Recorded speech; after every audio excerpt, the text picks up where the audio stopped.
Welcome to another episode of Pound for Pound Box Report. I'm your host, Michael. Boxing on a Tuesday. Um, Joining me this week, usual cast of characters: Gail from Communities Digital News and the Falcon Valley Group, Daniel from the Inscriber for Boxing News.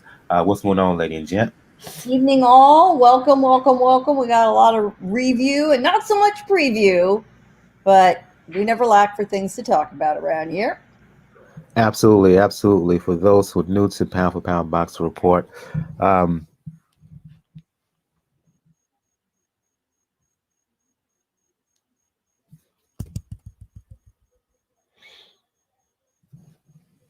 Uh-oh. sorry, We hear you. Pound for Pound. You can hear me? Yes. Okay, I'm sorry. My screen all of a sudden decided to freeze on me. My bad. Pound for Pound Box Report live YouTube show, podcast, and blog, discussing all things boxing. The modern ways when boxing is good, we'll talk about it. When it's bad, we will talk about it. Bottom line is, if it concerns the sweet science, it will get talked about. Um, if you want to check out all things regarding the show, the place to go to is. Give me a quick second while my fix some technical issues on my end. The place to go to is p4pboxingreport.com. If you check the top center portion of the page, you'll find the information where to follow us all over. Um, where to follow us all over the podcast realm, be it Spotify, be it Apple Podcast, be it Google Podcast, be it um, Anchor, anywhere, any and everywhere else in between. We're all over. You can also check us out where to follow us on those social media. Um, Having personal issues with the Facebook page. My apologies for that. So if you check out Pound for Pound Box Report on Facebook, and you're not seeing any kind of new material, again, my apologies on that. Facebook wanting to act up in terms of my access on the Facebook page. I may have to scrap it and start it brand new. Um, but yeah, we're also on IG, Twitter, um, Tumblr, YouTube. You can also check out where you can donate to the show. Let donation be the best nation. Cash Me, PayPal, donation links there. If you want to email the show, you can do so at p4pboxing at p4pboxingreport.com. Also, if you are we're still in the summer, getting into late summer, if you're still looking to get your body right or just want to have a change of mindset in terms of your physical and mental well-being, just check out my coaching page. I am an online coach for beachbody.com. If you want to be a part of my Let's Build Together um, group fitness challenge coming into the last week of that. I'm going to try to start another one either in September or October. Hope to get Daniel and Gail and Daniel to take part in that. Just check out my coaching page um, for programs for the 2 week trial. For 2 weeks, you'll have free access to all the programs on Beachbody on Demand, be it the old school P90X series, be it the Pio series, be it the Morning Meltdown, which a lot of folks like, uh, be it the 6 weeks of the work, the new 645 program, or the boxing based 10 rounds program. 3 days of cardio, 2 days of weightlifting, 5 days a week. Really good program to get your body in shape. Just check all of that out on my coaching link on Pound for Pound Box Report website. Let's get things going by recapping what went down. Going to lean a lot on Gail and Daniel for this because I was covering fights for Three Kings Boxing. For those who don't know, I am a senior writer for Three Kings Boxing. You want to check out the latest for boxing, your latest source for boxing information. Please go to threekingsboxing.com. Shout out to the fellas there, the head of Three Kings Boxing, 2K, head of media relations, Bo, who you've heard on the show numerous times. Um, Lead writer Bakari, fellow senior writer Big Cool, aka Jarrell, aka Big Cool, editor Red. Um, yeah, threekingsboxing.com. We're on the come up for sure. Back to the fights. Let's start in. Where do I want to go here? Uh, I'm gonna troll you, Gail, and let's go to Dignity Sports Park, aka StubHub. That was kind of the card of the weekend, if you will, headlined by John Riel Casimero, the on and off bout with um, Guillermo Rigondeaux. That was initially set to fight on August 14th. All of a sudden, Rigo got pushed out the scene. Donaire stepped in, current WBC champion. That bout fell through. Excuse me. Rigo was put back as the opponent for Casimero, and yeah, I wrote about the fight. I was also doing simultaneous coverage as well, writing about it for Three Kings, and a lot of folks didn't like it. Um, Casimero ended up winning by split decision, but much of the ire of the fans seemed to go towards Rigo's way. For me, it just depending on what you like. Um, the aggression of Casimero, which was not that effective aggressiveness in my opinion. Um, but despite Rigo and his defensive wizardry, which has always been there, he didn't make him pay enough. I thought there was opportunities for him to hit Casimero, who was open throughout much of the fight. Right, his face was right there to be hit, but particularly in the late rounds when you think that the vet would seize initiative, he just didn't. He was too negative and too defensive. So opinions swayed on who felt won. A lot of people felt that Rigo won. Others felt that Casimero won. For those who want to go into the Rigo argument, I'm not mad at that, but in covering the fight, he didn't do himself any justice about how he performed during the championship rounds. I was highly disappointed. I should not have been, but still, I thought for once he would seize that initiative. He just didn't. This fight was a hot mess from start to finish. However, a record breaking hot mess because this fight set the record for the lowest number of punches landed in a 12-round fight in history. You know, I mean, what a stat. We're going to be remembering that for years. The CompuBox folks checked it out, and sure enough, the previous record was 100 combined landed punches, which was Mario Barrios and Devis Boshero in 2016.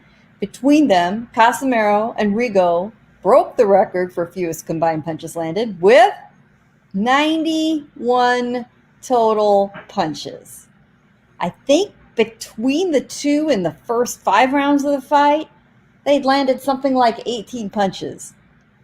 Get the fuck out of here. What do you... I mean, come on.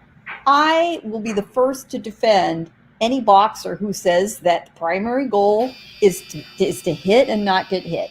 The sweet science, the Money Mayweather approach, responsible boxing, technical skills. And at his best, when he has been at his best, his elegant best, Rigondeaux is one of those guys. That was not what we saw Saturday.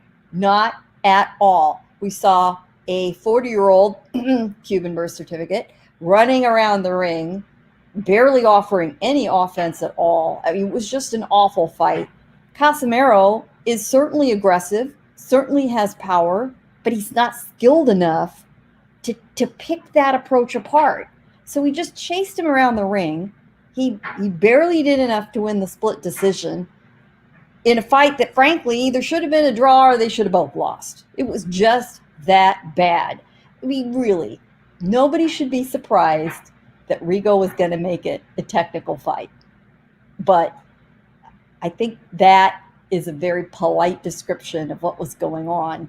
And then on Casimero's part, he just had no creativity to figure out what he could do to change the course of the way the fight was going. Now, he was still happy at the end. He got the win.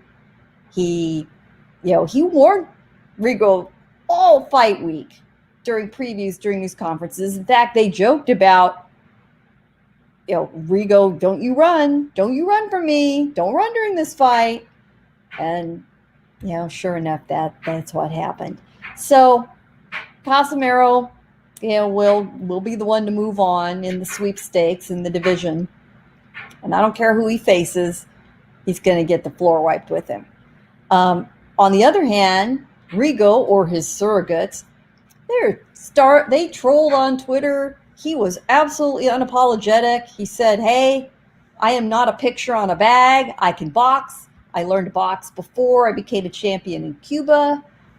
You could point fingers at my style all you want, but I got everything. I earned everything that I've gotten in my career. Boxing has never been fair to me at the pro level.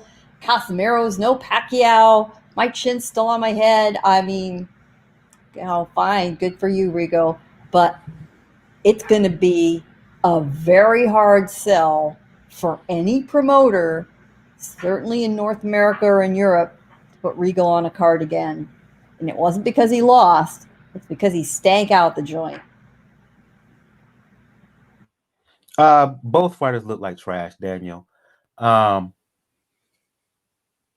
Casimero, cut off the ring, please. Jab. You kept doing the same things all night, and Rigo again. As the fans, as the followers were saying or mentioning on boxing Twitter and whatnot, he was just boring, making him miss a lot, but not making him pay enough. And yes, he seemed to fight in survival mode. Well, not survival mode, but just to go the distance late. Gail was basically mentioned that she got nothing from him from that fight. Thumbs down to both men. Do you agree in her assessment? Partially. I agree partially because aesthetically, it was horrible. Aesthetically, it was purely horrible. But it did prove something to me that maybe, as far as athleticism, Rigo is probably going to experience the same thing that Donaire experienced when he moved back to bantamweight. Seen a little bit rejuvenated spirit, but in what they normally do. But as far as what they do, come on, folks, we knew what we were getting into. I said it on Twitter, like people are just mad that Rigondeaux is doing Rigondeaux things in that fight. Now, granted, Casimero did absolutely nothing to negate that. In fact, I think they spend more time in the 7th round just staring at each other and just shrugging the shoulders off than actually trying to do anything. But then again, that's part of what Casimero one weakness is, which is what made him fighting Donaire a little bit more favorable if he would have fought Donaire, which is he is showing to be a one-trick pony as far as he needs to land a power shot in order to do anything, because he didn't try to make Rigo pivot. He didn't try to feint Rigo with the jab. In fact, he kept falling more for Rigo's feints than anything. So it didn't look good in that sense. Now, unfortunately, that's why there's so much disparity over who won. I get the people that saying the Rigondeaux won because it's the aspect of the fact that Casimero really didn't land anything of consequence. In fact, if there are any actual hard shots, I'll say Rigondeaux landed them. But when you look at the people that were Casimero won, which included 2 judges, you especially, and this is especially at the StubHub, you cannot do what Rigo did at StubHub. That is the war grounds. Beyond substandard for StubHub. Beyond. Mm-hmm. So, like, what all it tells me right now is that Rigo probably made a good decision going back to bantamweight. But at that point, you better hope Donaire gets free of anything into it, or the Inoue fight doesn't come up fairly soon, because I'll keep remembering Donaire saying he wants that rematch with Rigo. And he better hope that Donaire means it, because I highly, highly doubt, based on that performance, that Rigondeaux will be put on the main event card for a while. Oh, not at all. Let's just stick to Casimero here. I go back to you, Gil, and Daniel, before we kind of split fights up, because got a lot of fights to recap. He, after the fight, he talking big mess about both Donaire and unified IBF WBA champion Naoya Inoue, right?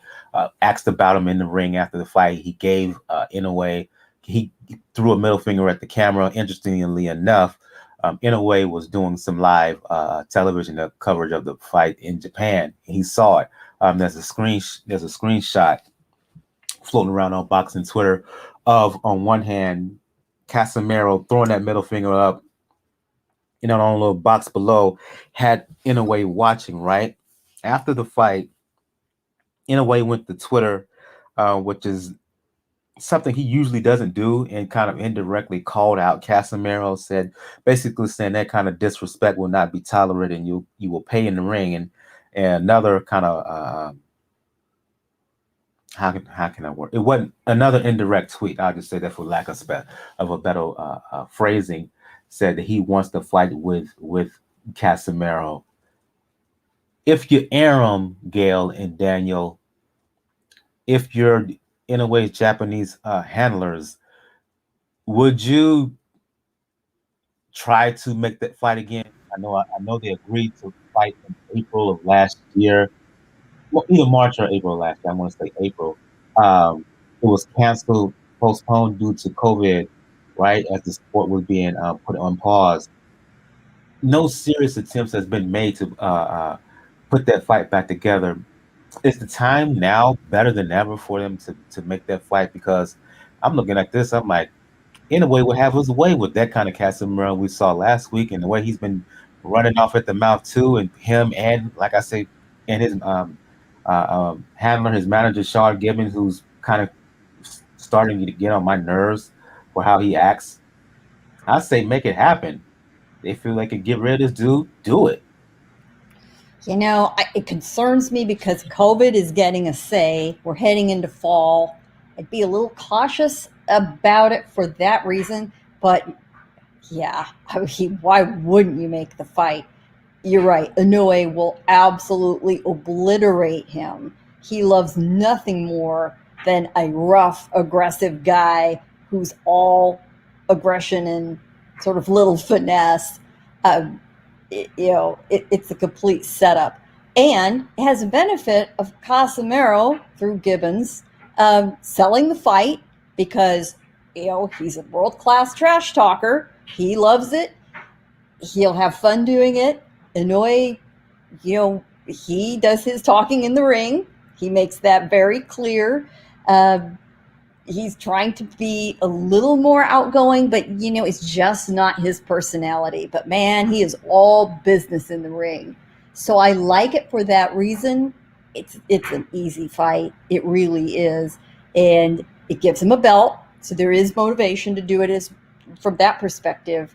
Then we turn to Donaire and tee that up. And it buys a little more time that I think we need. I would normally say that the clock is not Donaire's friend, but hell, he smashed every clock and calendar, within his reach. It doesn't really seem to matter. The rest in between fights seems to really be doing him a lot of good. So I say bring on Casimero, watch the COVID situation very carefully. Hey, if both those guys agree to isolate themselves and they really do get vaccinated for COVID, let's hope so. The Filipino-Japanese rivalry is another nice touch, which actually it's true for both fights. And I think that's the way to go. The truth is, it's hard to mess this one up among these three. I don't think you're going to see Donaire and Casimero. So, let Inoue knock off Casimero, and then we get down to business in that rematch with Donaire. I'm good with that. Casimero Inoue, Daniel. Is that the fight to be made right now at 118? Should they try to kick that back up again?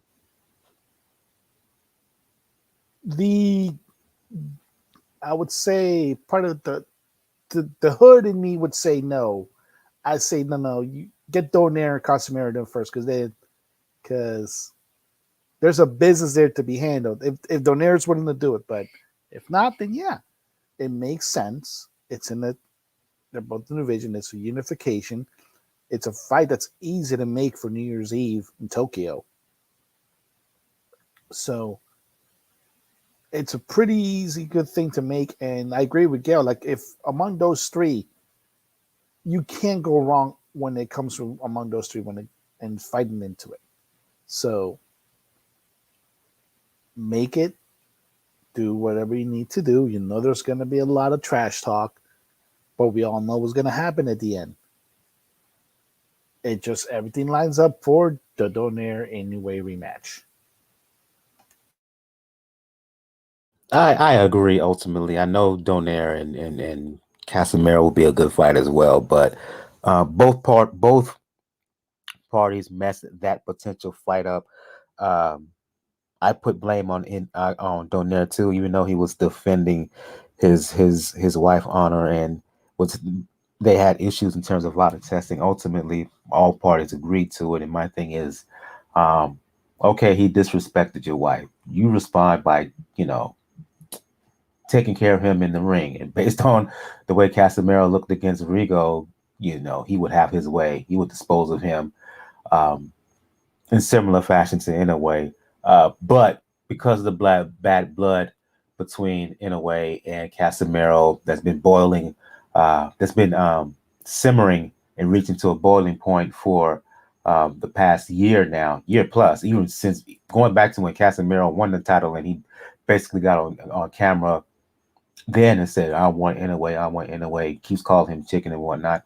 Make it happen. Make it happen. Make it happen. The pre-fight hype would be big time. Casimero and Gibbons would be running their mouth throughout, fueling Inoue off.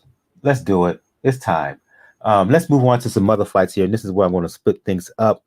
It's going to stick to this card and at StubHub, the venue formerly known as StubHub, Gale. And we're going to go to another bantamweight bout here. And I wrote about this guy, Rasheed Warren, former champion, right? At 118, fought a guy by the name of Vasquez on the undercard. And admittedly, Gail, I've never been that impressed with Rasheed Warren. To me, throughout much of his career, he fought like a glorified amateur, right? Uh, Good, but nothing outstanding and noteworthy, nothing that says that he has the potential to be the man. And much in the same way with Rigo, not to the similar degree, critics have labeled him boring, right? Well, he wasn't this weekend as the guy who's normally a safe speedster who keeps things on the outside fought in the pocket in this fight, right? A guy who's not known for having much power. He displayed plenty of power here against Vasquez. Hurt him with the hook in the first round, put him down with another hook, and put him down another time again in the first round, finished him off in the second. Um, dare I say, this is the best performance of Warren's career in recent memory for sure, but possibly in his career. I absolutely would call it the best fight of his career. And man, at a good time. He needed this. By far the best knockout. He is 19-3 now with 5 knockouts. And he, in my opinion, stayed in the amateur game too long. He's one of the very rare American amateurs who went through 2 full Olympic Games cycles. He was really determined to give the Olympics a second try. He felt firmly believed he was, in the medals, and I think he has spent the rest of his professional days trying to unlearn all his amateur habits. Well, better late than never. Damn. 1 minute into the fight, he drops Vasquez with truly the prettiest check left hook out of nowhere. In fact, he later said, I didn't really hit him that hard with it. It didn't even hit flush. So Vasquez did get up. He did make it to the next round. And Warren pretty much landed the same punch again, except this time he connected it flush. And referee Ray Corona said, we're done. That's it. Good for Warren. He is the one member of that 2012 Olympic team, which also gave us Jamel Herring and quite a few other folks, Errol Spence, among others. Warren was kind of the forgotten guy. If something has finally clicked in his head, good for him. The smartest thing to do would be to get him right back in the ring. He took no heat. He didn't get hit. He was only in the ring 4 minutes. Get him back in front of the fans while the muscle memory of that performance is still with him, and let's see if he can't have a late run on his career. And it would be truly the career turnaround of all time after all this time. And good for him. Age 34, but in watching this fight, I'm asking a follow-up question. Given how both Casimero and Rigo looked in the main event, am I going too far in thinking that if there was Rashid Warren in there in against both of them, Warren would beat either Casimero or the Rigo that we saw Saturday night? That's a very interesting idea. And, I would not really want to see Rigo again anytime soon, if ever. But there is a lot of wisdom to putting Warren in front of him because Rigo isn't going to hurt him. He doesn't really have a whole lot to worry about. Maybe. Casimero does punch. When he connects, he can punch like a mule. So I'm not sure he's the best person to put in front of Warren, but Rigo maybe. But I would sit down and give that a lot of very careful thought. Wouldn't it be interesting? They're both two-time Olympians with far different records from their Olympics. Rigo's got 2 gold medals to his credit. There's a possible storyline there. We'll leave that to smarter promoters, but I give you major points for creativity on that one.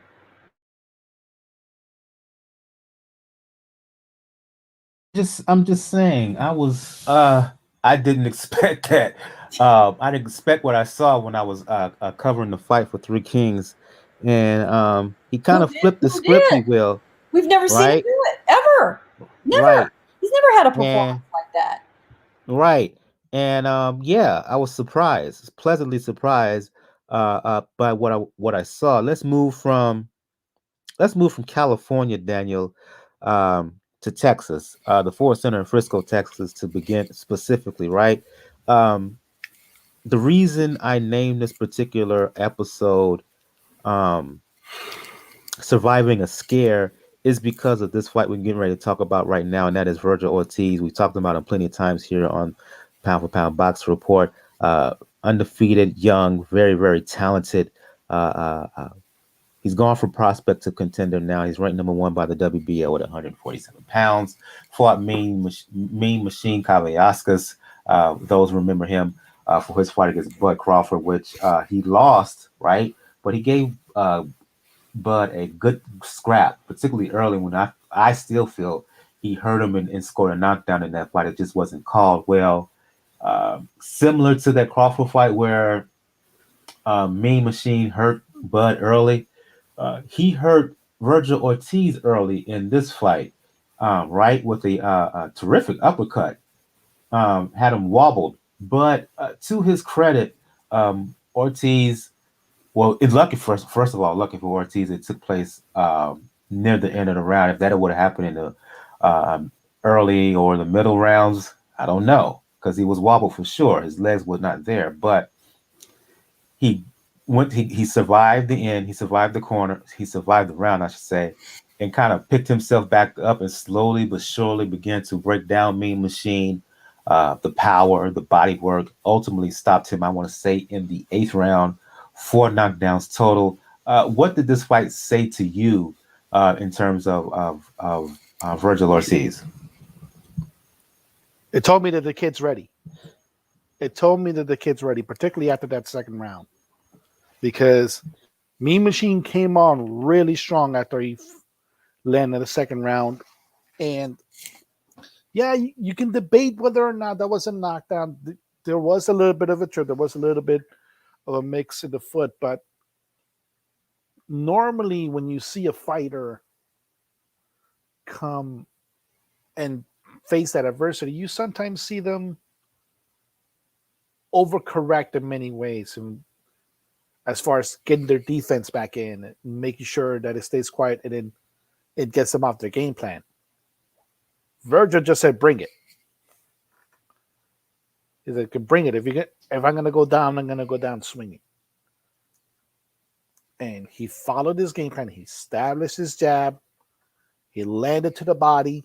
He landed flush with the right hand when it came to it. And Mean Machine, unfortunately, just like in the Bud fight, he faded in the late rounds. And that 8th round was a statement.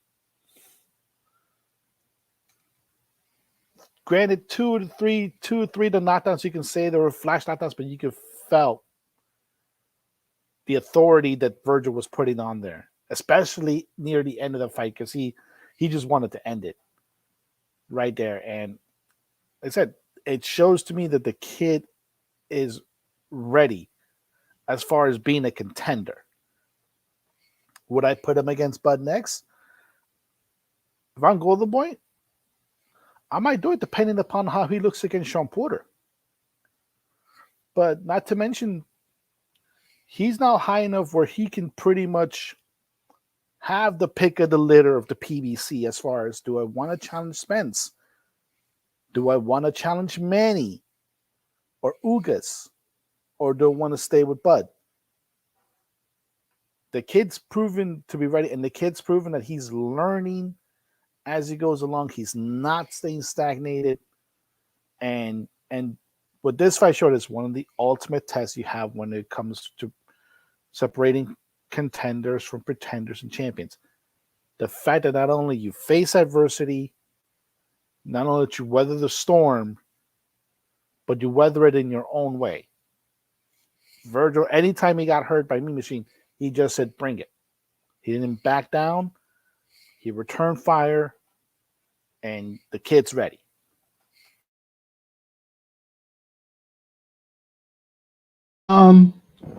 Is he ready to beat the likes of Terrence Crawford? I say no. However, is it worth taking the gamble? I say yes. At the very least, he would give Bud a damn good fight. As good of a fight or better of a fight than Mean Machine has. Um, the question is, if Golden Boy were to proceed, say, once Bud and Porter fight, which for those who don't know, an update on that, they failed to come to negotiations. Look like the fight is going to go to purse bids with the WBO. But let's just say that Bud beats Porter. Golden Boy immediately after the fight says, "Let's do it," brings an offer to the table. Here's my question, Daniel. Can Crawford afford not to take it? Given how the calls are growing louder and louder for him to fight it to step it up at 147, even after a proposed fight against Porter. No, he can't, unfortunately, because of the options. You either just going to wait for the Josh Taylor fight to happen, or if you do the smart thing, take the fight with Vergil, and since Bob is complaining about him not putting any money putting on pay-per-view, Put it on the zone. Have Golden Boy run it.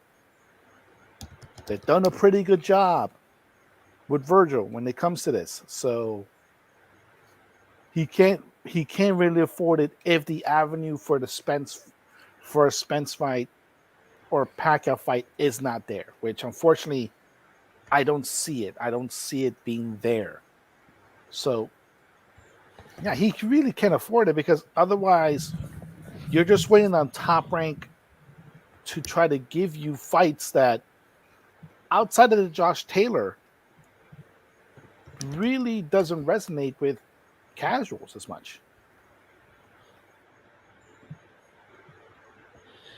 I want to focus on another fight on this card. The Alvarado brothers. Felix in particular, Gail, he was supposed to defend his IBF 108-pound title, right? Opponent dropped out. Fought an undercard guy by the name of Vasquez, blitzed him in one round.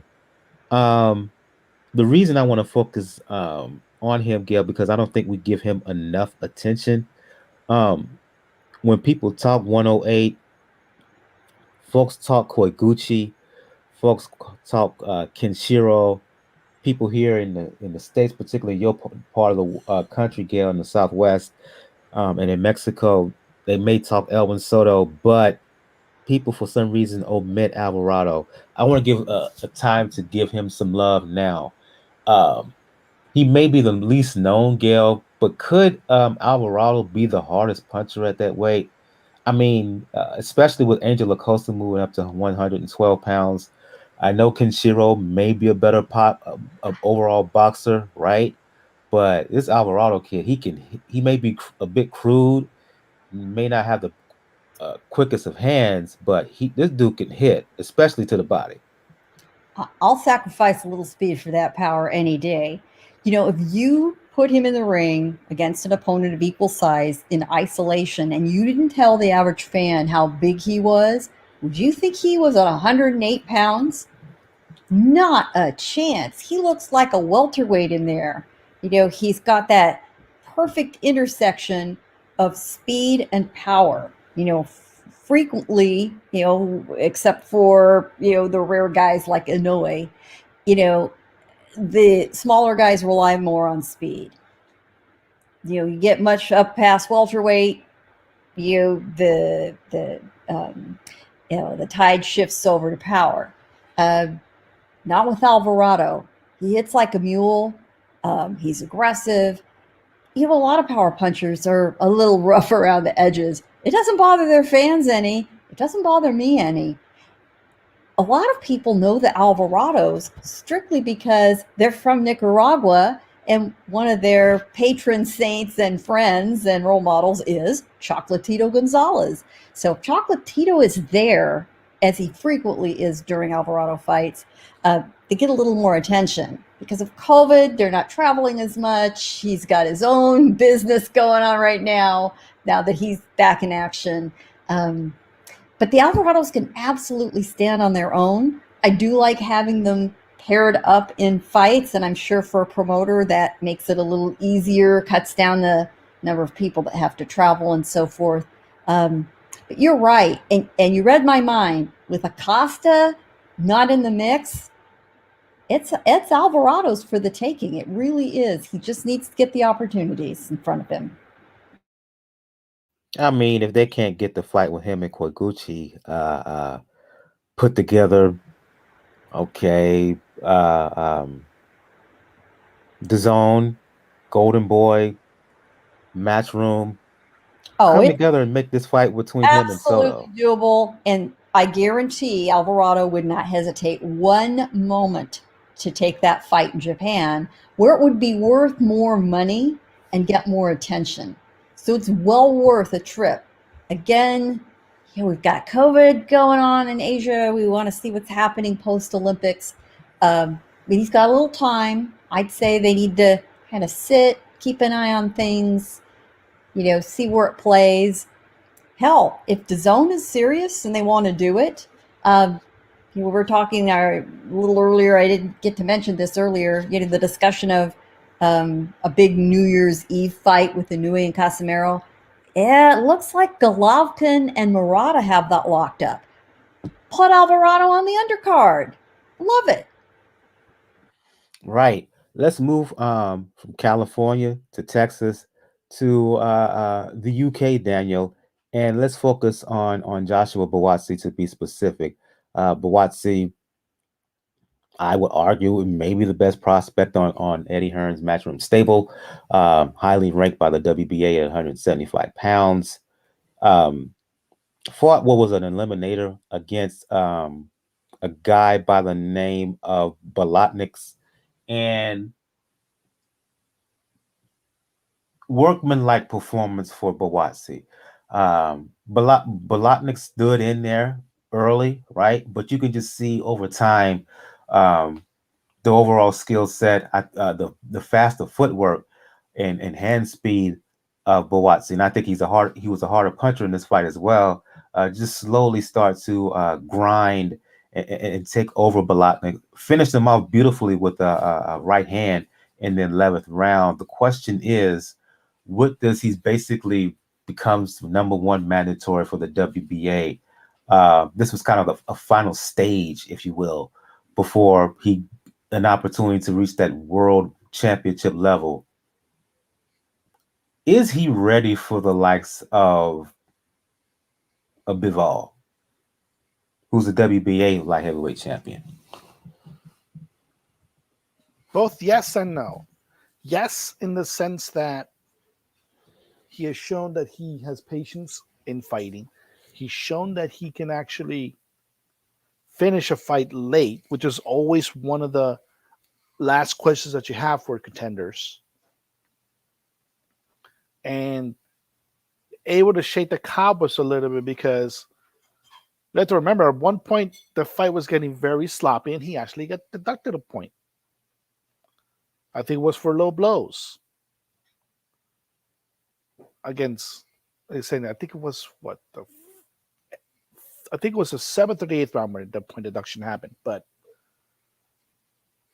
he showed that, like I said, he's ready for a championship fight. Is he ready against Bivol? I would say no, unfortunately. Because there's still some, fortunately, a little bit of flaws as far as footwork that his opponent was able to take slight advantage of. And Bivol, like I said, out of the group, and he's the best boxer out of that group. So he may not be fully ready for Bivol, but he's probably as ready as he's gonna be right now, short of him getting a fight with a Joe Smith or Artur Beterbiev.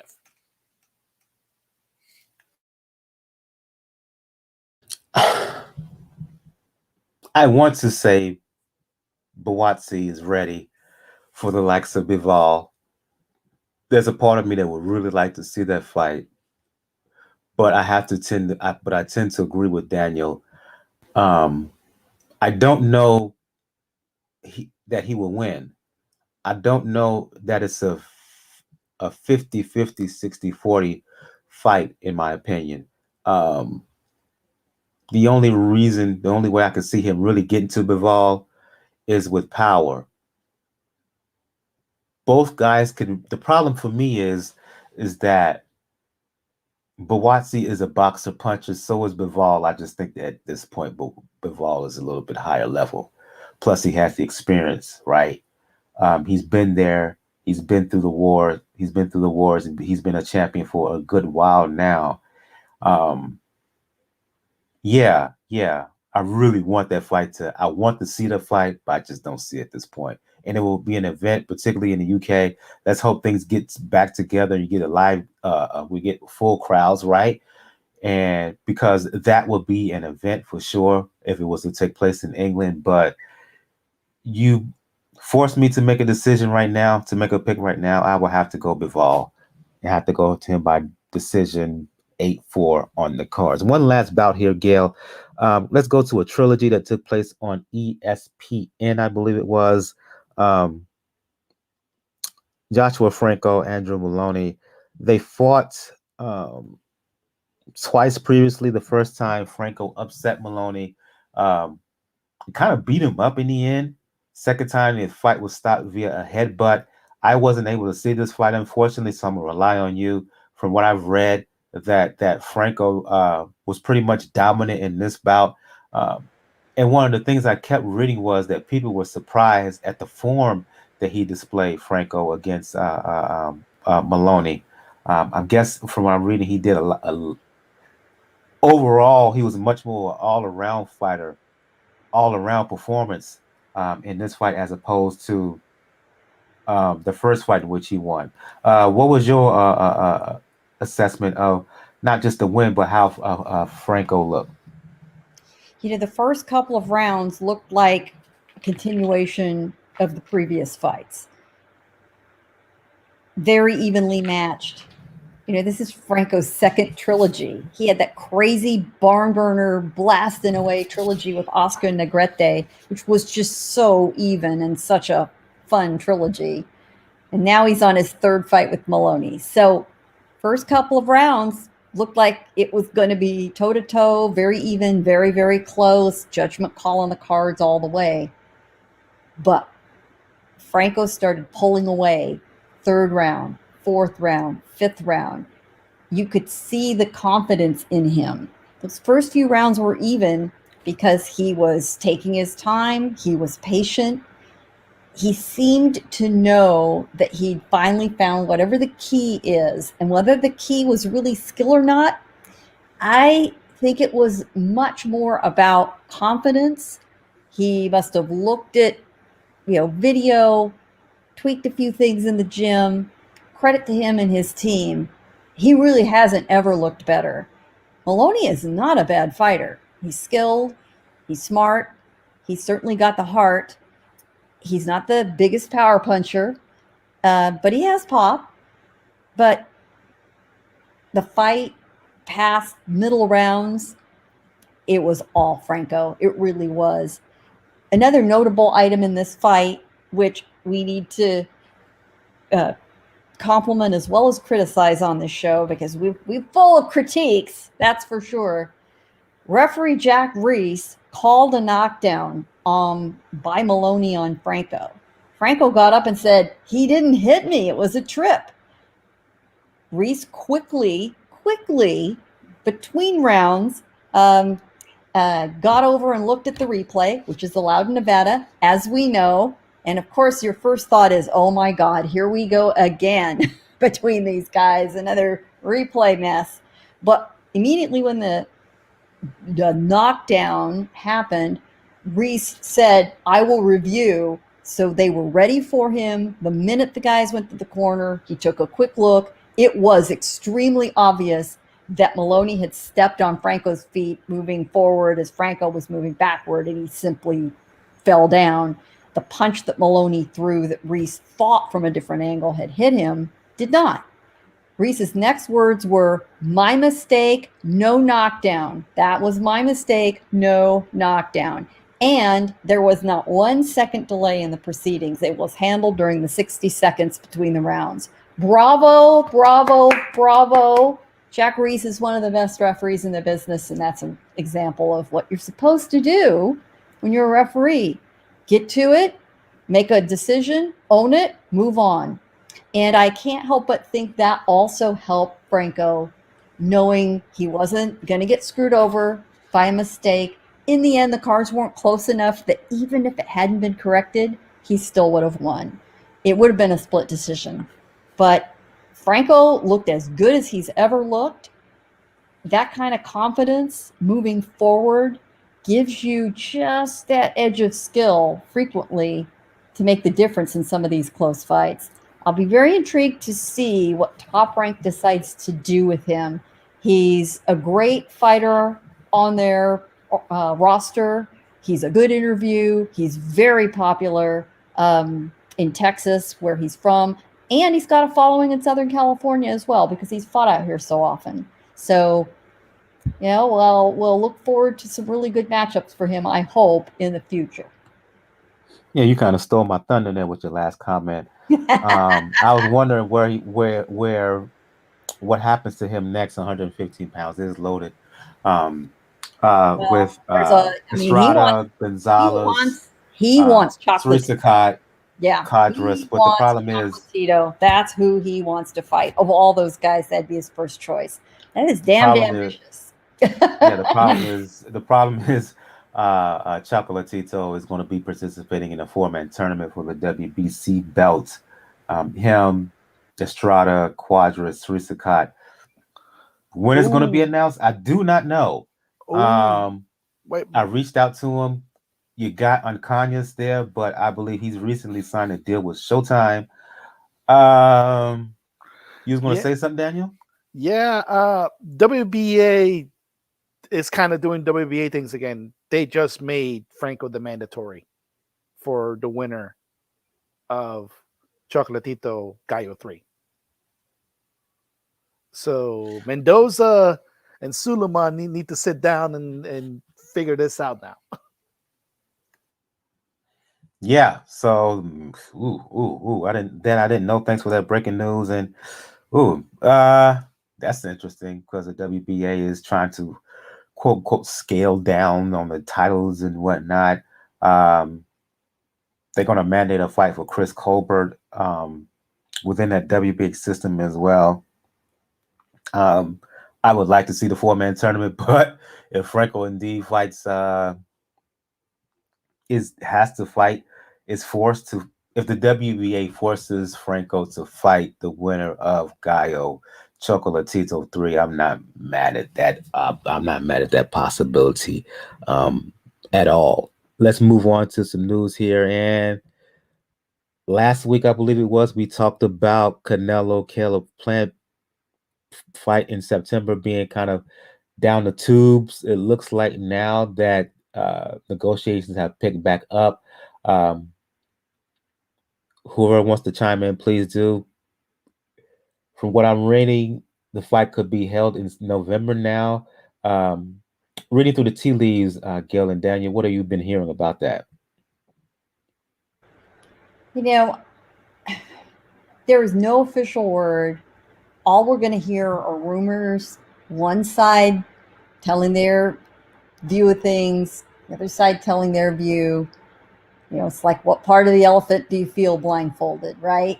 If you feel the legs, it feels like one thing. You feel the trunk, it's a completely different beast. I refuse to get excited about all the chatter. I will wait until they tell me there's a date, there's a network, and there are paychecks. That's it. I don't care about the rest. Leave me out of the intrigue. Get your shit together, boys, and I'll be paying attention when I need to. Otherwise, I got other stuff to do. In other words, Gail is not here for for the BS, not here for the talk and the suggestions and whatnot. Um, she'll be moved when the contract is signed and when there's a press conference to announce the fight. Pretty much. We're at that point. I know there was flirtation between Canelo's camp and Bibble when it came to making a fight at a catch weight. Granted, Bibble has openly stated he would be willing to fully go down to super middleweight for the right fighter, i.e. Canelo. But this could also be a situation where they see what's happening around the country. They see there's a slight possibility that the September date, if they chose to go forward, could be a date with no fans. So try to push it as far November seems pretty good, where they could try to say we should we should be able to have fans by that point, but the pandemic's always going to have a say, fortunately. Um, from one fight we really can't call in terms of it happening to a fight that we know is going to happen. We kind of, if we're going to be honest here, we kind of knew earlier than most, even amongst media heads, and that is fight between Jamel Herring and Shakur Stevenson. The fight was ordered by the WBO a while ago, earlier this year. Um, negotiations went through. Shakur initially not turn down, but kind of put a pause on negotiations and whatnot. Anyway, in the end, the fight has been signed. It's going to happen October 3rd. Level of excitement, Daniel, towards this fight finally happening. I'm glad it finally got done. I know almost all of us, let's just put it frankly, got pissed off when we saw the payment disparity. But yeah, that was for those who do not know, give some insight in that, because that's some BS. Yeah. Now, I mean, how did the champion get? Let me stop. Yeah, well, don't worry. I'm probably going to bring the same energy. Normally, when you think of championship fights, you think the champion is going to take the lion's cut. Now, Jamel Herring has been an anomaly in many ways when it comes into this type of situation. He's won a belt, but he hasn't gotten the respect, at least contractually wise, that a champion would warrant. And this was evidently the case because it came out during the paperwork, and this was WBO paperwork. It wasn't Top Rank paperwork. That the challenger, in this case, Shakur Stevenson, would get, I think, a 63% cut of the purse, while the champion, Herring, gets a 37% cut.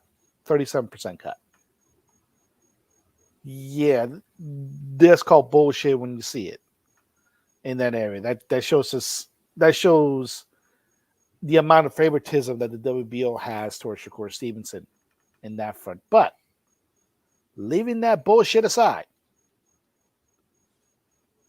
I'm glad the final fight's finally made, because all of us have heard Jamel Herring talk. We've had a chance to talk to Jamel Herring.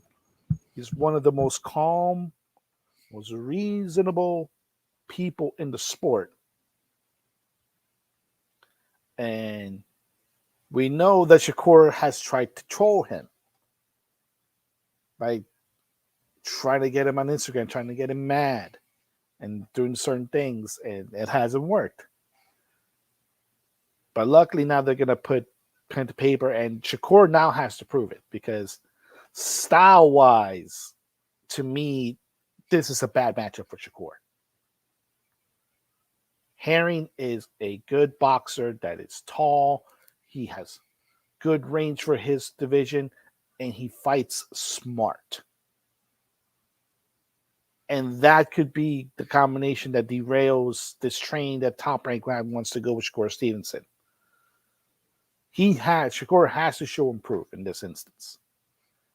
The only disappointing fact to me, and this is probably just logistics at this point, is the fact that the fight is in Atlanta and not Nassau Coliseum. Because Herring's from Long Island, Shakur's from Jersey.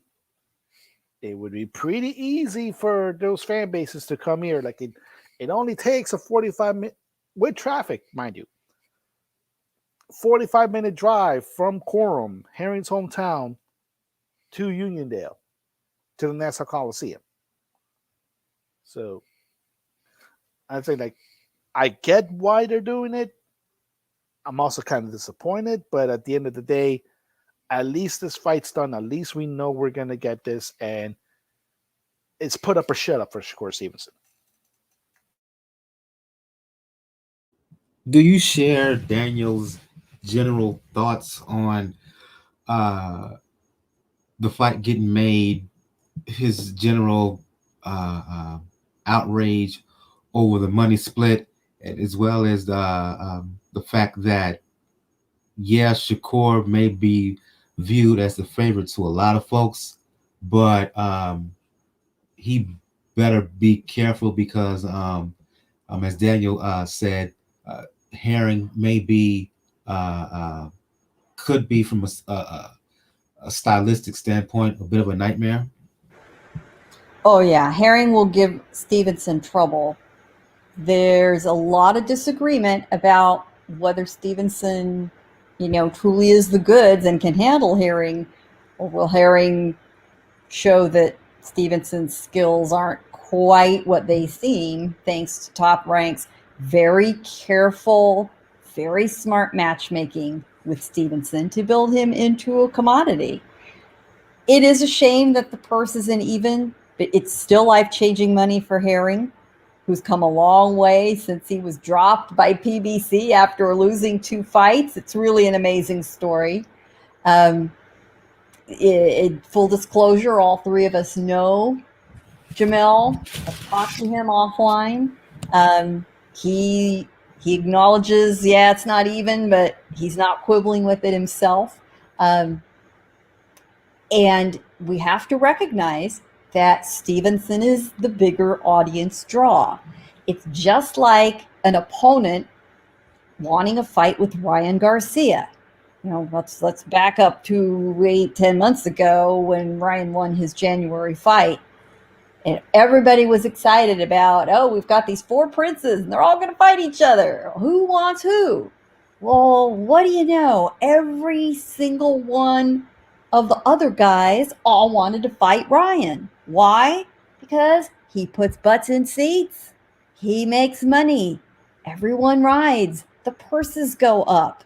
Hell yeah, that's what they want. Stevenson isn't quite a Ryan Garcia, but he does have a big following.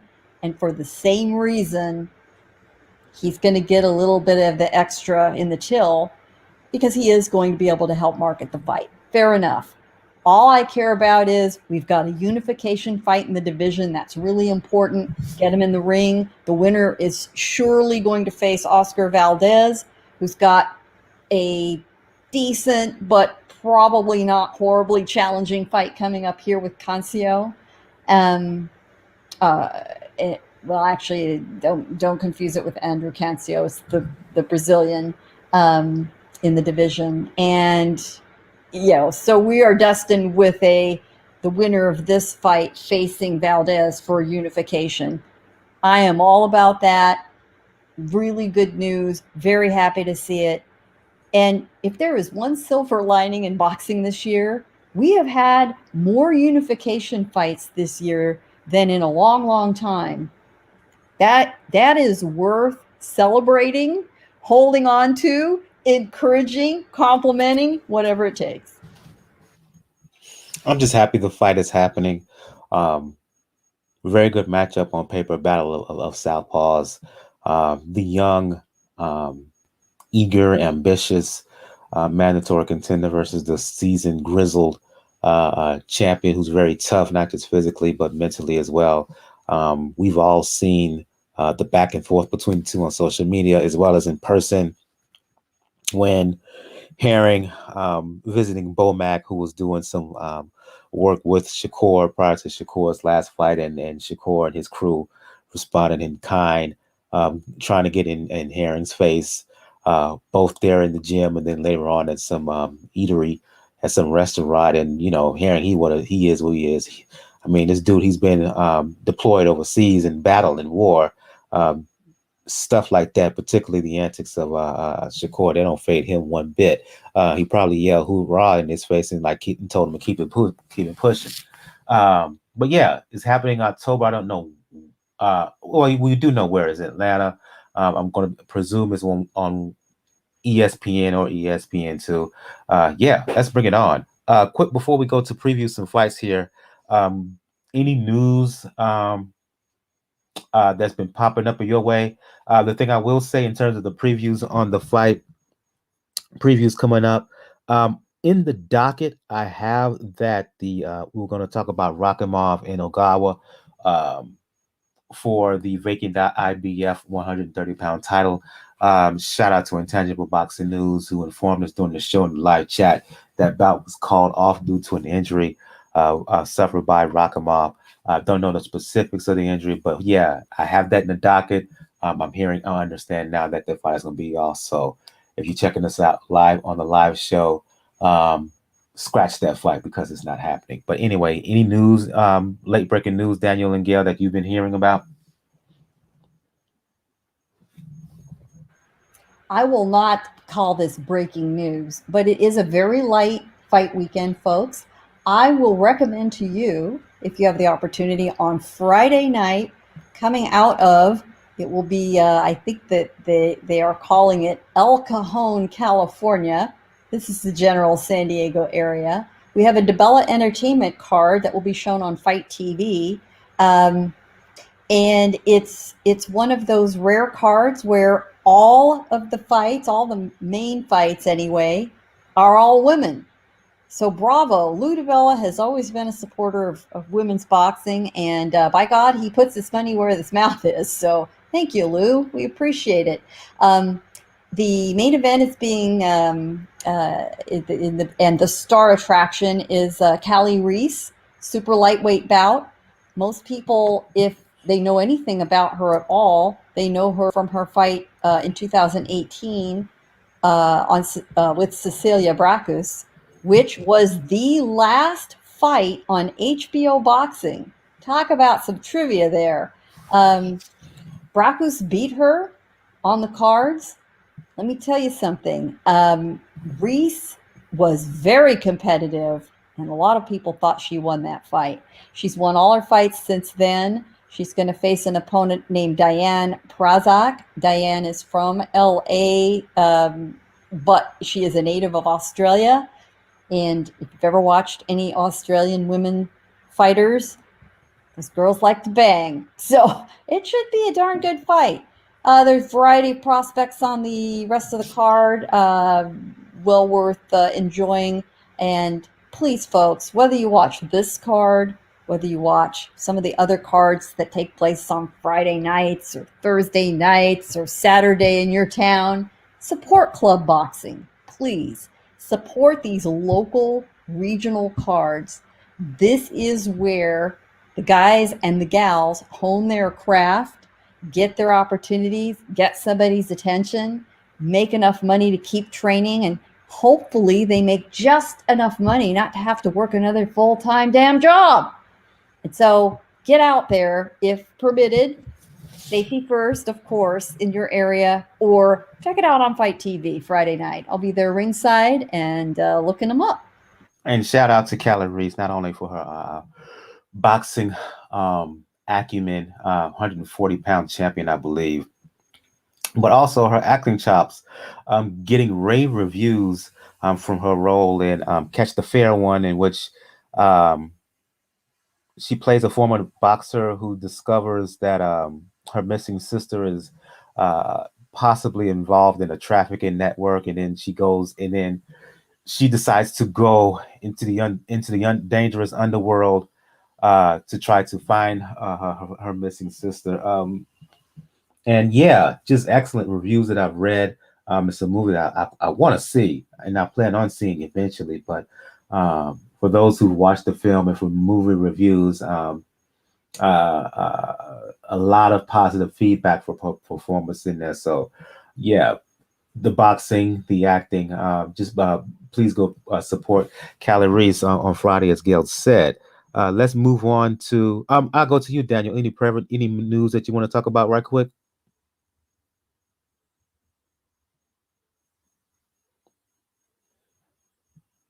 Are you there, Daniel? Yeah, that's what I mean. I said, luckily, right now, all is quiet on the Western Front. Indeed. Oh well, wait a minute. I'm confused. What are you referring to? No, like the move just saying everything, nothing new so far. Like, you know. Oh, that okay. Now I get it. Now I get what you mean. The rest of right. I got it now. Slower mind here. It's been a busy day. Let's move on to preview some. Let's move on to some fights here. And look, we talked about this fight last week. We were highly anticipating Errol Spence and Manny Pacquiao. Spence had to drop out due to detached retina. Pacquiao's fighting Yordenis Ugas instead. That will be the sole fight we want to focus on. Unless you want to talk about other fights on that card, I'll give you the time to do so, Daniel and Gail. Looks like Pacquiao and Ugas is a go. It will take place. Again, I still say it should not be paid per view for the month for that kind of money. No way. But still, Ugas, he fell into an opportunity he's desperately wanted. He's wanted the big fight. He's getting it now against Pac-Man. How much of a chance do you give him? I'll go to you on this one. I'll go to you, Daniel, on this one first. Little to almost none, unfortunately. You putting him in no hope in Bob Hope cousin category? No hope. No, because he is a defensive fighter. He does have a bit of pop, but it's nowhere near probably the amount of like danger that Errol Spence was going to present in that department to Manny. And in all aspects from what we've seen, Manny looks to be in fairly good shape. It looks like he's been very, very keen in camp, and he's always kept himself in pretty decent shape. And he hasn't lost that much of a step as far as his speed, as far as his variance, and we know he still has power for that weight. So it is an easier fight than what he would expect it against Spence.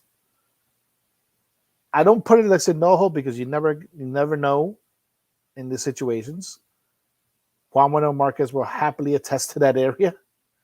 But at the end of the day, this is a fighter that he thought he was going to fight somebody completely different. You have to remember, Ugas was going to be on the undercard fight, looking to fight Fabian Maidana. And that's, even though, yeah, the younger Maidana is a bit of a puncher, it's a completely different animal than Manny Pacquiao. And to change it that late into training camp, and granted, it is an opportunity. Now, can I expect it to go rounds? Yes. I don't expect Manny to knock him out. I expect him to win this by decision, and it'll probably be a fairly wide decision.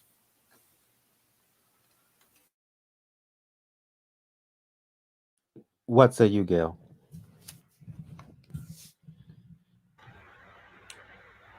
It's not a gimme fight. Credit to Pacquiao for taking on Ugas. Even if he loses, Pacquiao's legacy is assured. So he gets his paycheck, he gets in front of the people, and it's much tougher for Pacquiao to delay fights than it is a lot of other folks because he's got this side hustle you might have heard about. He's a senator in the Philippines. He is a full-time elected official. And oh, yeah, by the way, rumored that after this fight, he will announce that he's running for president of the country. So his windows of opportunity for staging fights are very limited. To date, as an elected official, it's had to be during their recess periods. So he gets one around this time of year and one around at the end of the year. If he doesn't fight now, he's got 6 more months normally. But if he announces he's running for president, whatever the equivalent of the secret services in the Philippines, do you really think they're going to let him fight? Are you kidding? I don't think that's happening. So it was kind of now or never. And, it struck me looking at the undercard lineup, promoters for big fights, thinking ahead, are increasingly putting somebody on the undercard as the just-in-case fighter, and Ugas sure looks like it. And it made it even easier when it turned out Fabian Maidana got injured at the same time as Spence's injury was discovered. So, it ties up all neatly in a bow. Ugas is skilled. Ugas knows what he's doing in the ring. He won't embarrass himself. He's got power. Ugas's problem is he's a little slow. And say what you will about Pacquiao's speed as a 42-year-old, it's still faster than just about every other guy in the ring. And it gives him that ability to work angles, move around an opponent like they're frozen, and he's a sped-up piece of film. I think that speed will win him the fight. I don't anticipate a stoppage. Bet that 12 rounds over, right? But I think he'll walk away with a victory. He'll walk away probably closing his serious boxing career. I wouldn't put it past him for some big money fight down the road. He still thinks he's going to make a ton of dough fighting Conor McGregor sometime in the future, I'm sure. I wish him well. I hope it's safe. COVID has really caught hold in Las Vegas. Unfortunately, a lot of us are declining to be ringside. It's a shame, but it should be fun to watch. And yeah, it's a pay-per-view. And it's not a cheap one. It's not a $49.95 pay-per-view. For those of you with premium high-speed digital cable, it's every bit of $80. But it might be Manny Pacquiao's last legitimate fight. And if you're going to pay for anything, I think he's earned that. Yeah, there's not a lot else on the card. I get that. But it is Manny Pacquiao, a living legend in the ring, possibly the last fight of his career, probably the last victory of his career. Give it some thought, folks. It's not in the category of the usual bitching and moaning that we are all very entitled to engage in when somebody's asking us for $80. If Pacquiao is close to the fighter that we saw in his last fight against Keith Thurman, summer 2019, he's just too fast. He's too fast for Ugas. Ugas is solid. He's competent. He's a pro's pro. But speed. 40-plus-year-old Pacquiao still has the speed advantage in hand and feet. And he's experienced as anyone in the game. I'm in line to think to side with Gail and her belief of how the fight's going to go. I don't think he's going to stop Ugas. He may buzz him once or twice, but he's not going to stop him. Ugas is just, he's that tough, right? He's that sturdy. But in the end, Pacquiao will win, and he will win by comfortable decision. I trolled at the beginning. I may troll. I'm going to troll in the end with this question. Anybody want to entertain Robert Guerrero, Victor Ortiz?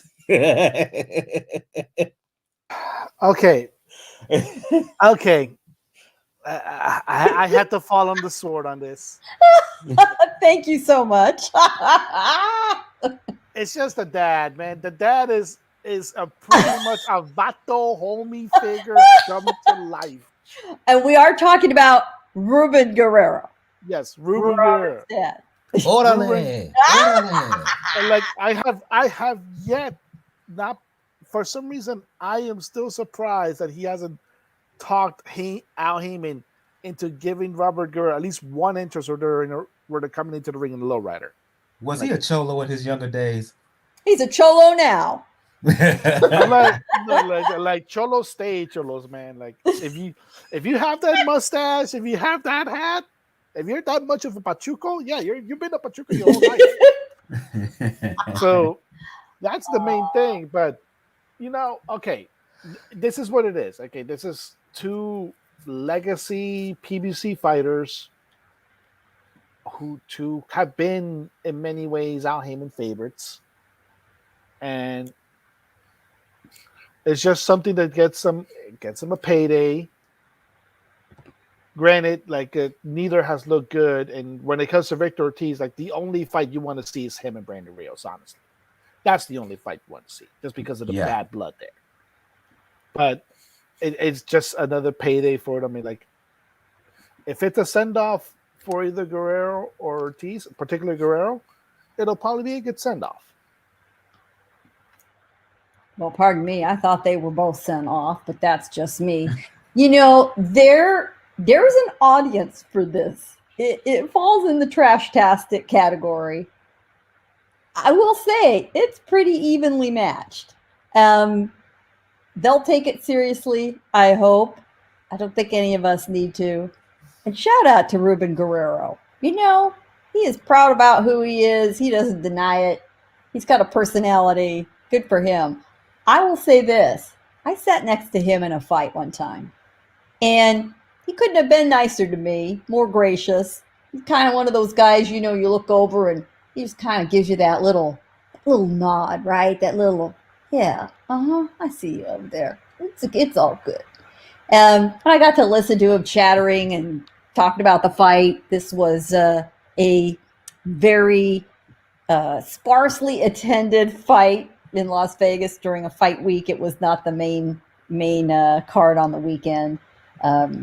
We were watching. Good for him, and he's very approachable. If you ever see him anywhere, that appearance is as formidable as a pit bull you don't know, but you get up to them and they're perfectly friendly. So approach them with respect, and you'll enjoy a real fun conversation. Yeah, I think we're going to start to shut things down on that note. I want to thank Intangible Boxing News for joining us in the live chat and providing that update earlier.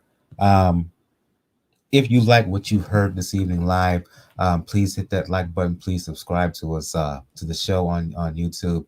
If you're checking out the show later on the podcast realm, please make sure to follow us. If you're on Apple Podcasts, please make sure to follow us. Please make sure to write a review as well. 5-star review will get read on the show. If you're on Spotify, Anchor, any and everywhere else between, make sure to hit that follow button. All support will be welcome. As I said earlier, if you want to find out all things about the show, the place to go to is, excuse me, I'm having some bit of technical issues here, and plus I have some rain on the way in a bit of a tornado warning, so that's the reason for all that. If you want to check all information about the show, please go to the site p4pboxingreport.com. I'll repeat that again, p4pboxingreport.com. If you want to email us, you can do so at p4pboxing@p4pboxingreport.com.